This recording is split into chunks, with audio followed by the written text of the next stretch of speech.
Welcome to Cheater Confessions. Let's get started with today's story. My name is Blake Martin. I was 34, steady in my work boots and sure of my plans. I married Carmen Alvarez because she was quick, funny, and disciplined. We bought a small townhouse near the river, paid the mortgage on time, and talked about a child like it was a date on a calendar.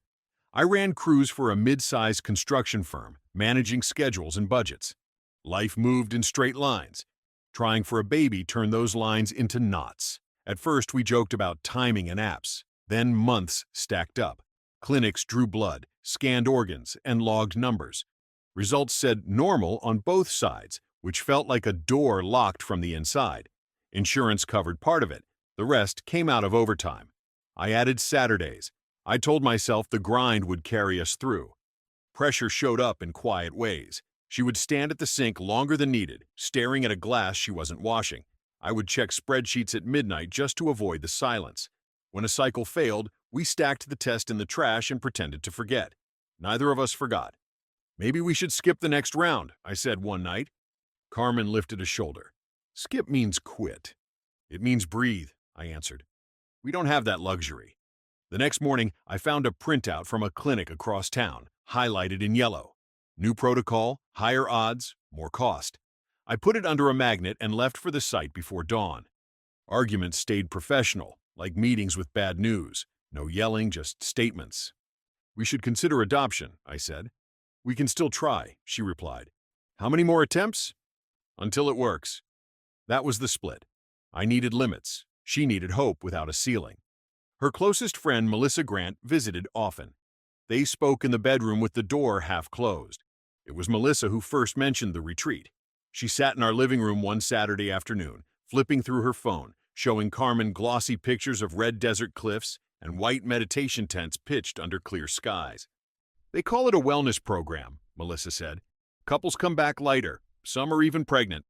Carmen's eyes didn't leave the screen. 2 weeks in Arizona. Everything included. Meals, workshops, treatments. Ethan and I have already booked. You and Blake should come too. Ethan Grant. I met him at a barbecue once. Polite, a little stiff, the kind of man who irons jeans. I didn't think about them much. I leaned back on the couch, arms crossed. 2 weeks? You know what my schedule looks like. We're pouring foundations for a hospital wing. If I leave, that whole timeline slips. Carmen turned to me. Her voice was calm but edged. "Blake, we've spent years trying every medical route. Maybe this different approach will help. If you can't go, I should still go. Melissa and Ethan will be there. I won't be alone." I didn't like the sound of it, but I wasn't about to block her hope. "And what's the price tag?" "1,500, she said. "Cheaper than another failed round at the clinic."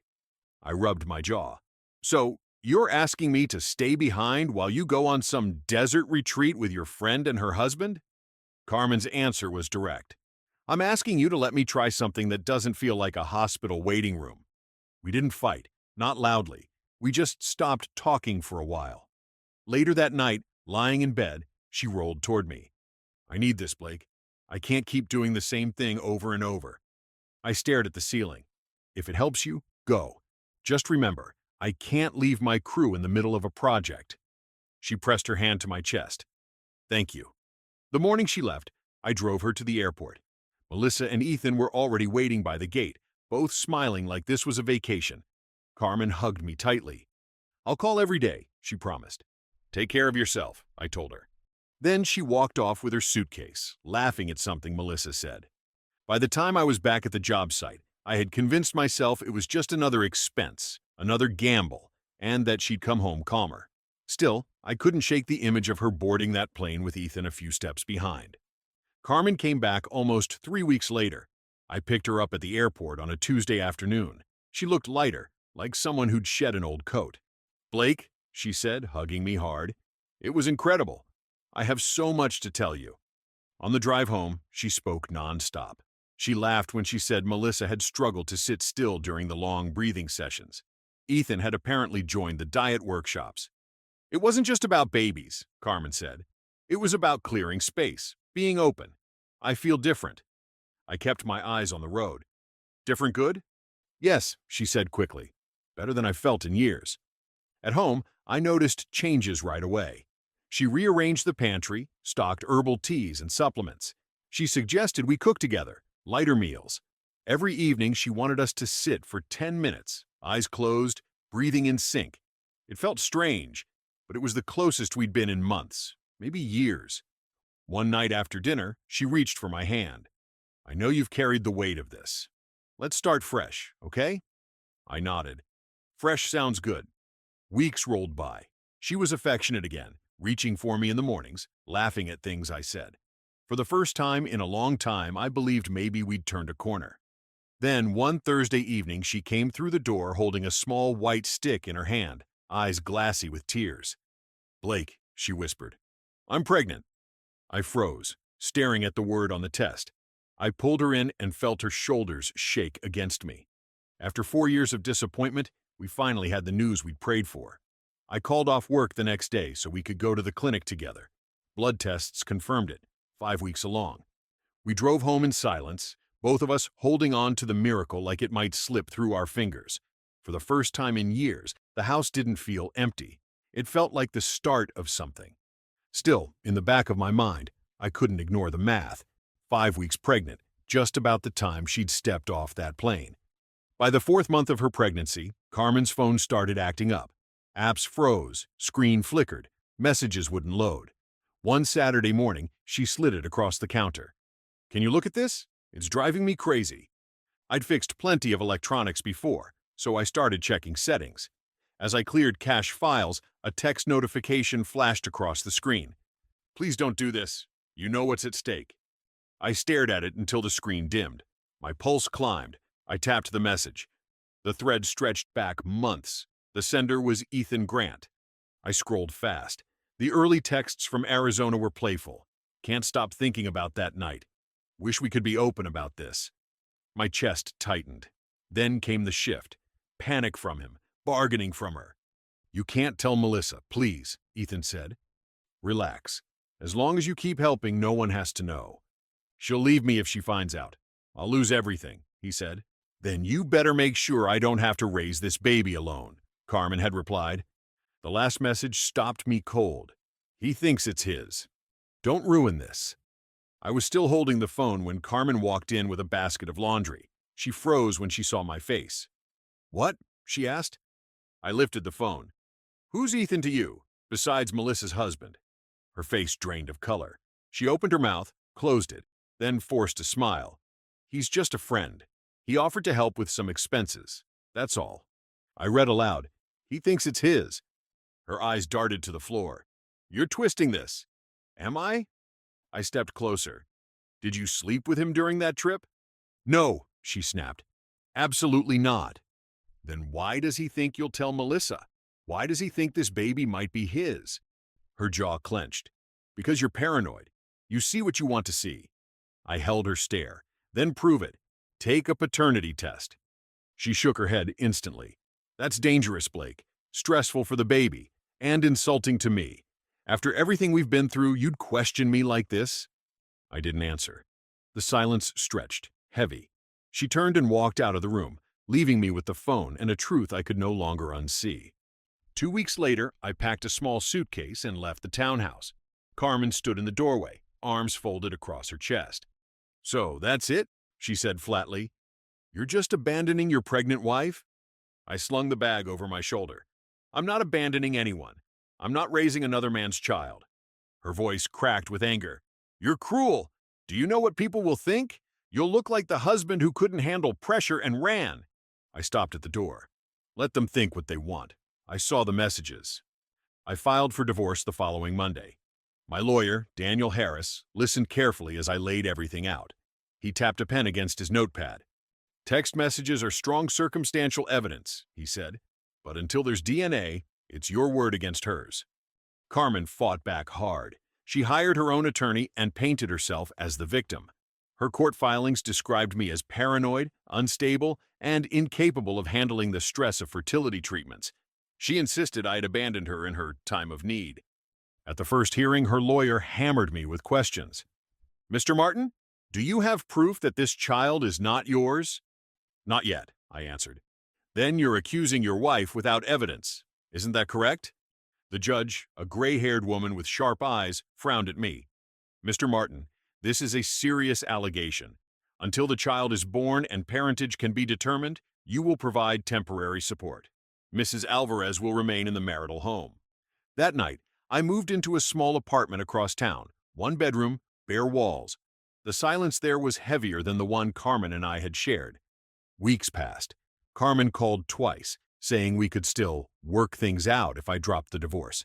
I told her the same line every time: "Take the test when the baby's born." She refused each time. "I won't subject myself or this child to your paranoia." I learned to live with less space, less noise, less certainty. But the one thing I kept was the conviction that truth would surface. It was only a matter of time. The call came late at night. Carmen's voice was clipped. "It's happening. I'm at the hospital." I drove across town, walked into the maternity ward, and found her in a bed, Melissa sitting beside her. Ethan wasn't there. Neither of them looked at me when I entered. Hours later, Carmen gave birth to a boy. He was healthy, with a full head of black hair, tiny fists flailing at the air. I stood at the foot of the bed, staring. Something inside me wanted to believe. Carmen caught my eye. "See? He's yours. I told you." I didn't answer. I just nodded and let the nurse place the child briefly in my arms. He was warm, fragile, and impossibly small. For a moment, I let myself imagine this was real, that we had made it here together. Then I handed him back. 2 weeks later, the DNA results came in. Daniel slid the envelope across his desk. "Do you want to read it?" I unfolded the paper, eyes going straight to the line. Probability of paternity, 0.00%. My jaw locked. I didn't speak. The court reopened quickly. The judge reviewed the results, her expression hard. Carmen sat 2 rows ahead, hands clasped on her lap, face pale. "With this evidence," the judge said, "the court rescinds the prior support order. Mr. Martin retains ownership of the marital home. Mrs. Alvarez will vacate within 30 days. Carmen whispered something to her lawyer, who shook his head. News spread fast. Melissa filed for divorce from Ethan within weeks. She kept the house, most of their assets, and custody of their 2 kids. Ethan moved into a rented condo across the city. I stayed quiet through it all.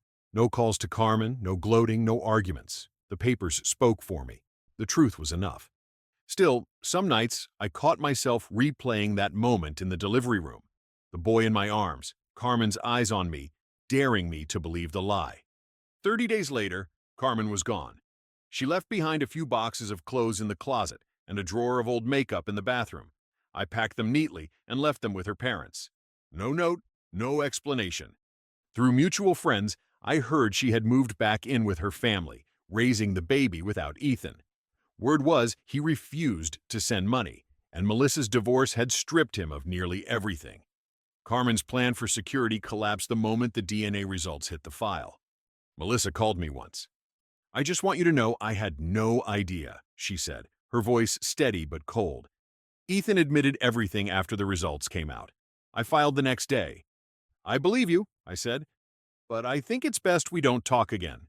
She paused. "Fair enough." Then she hung up.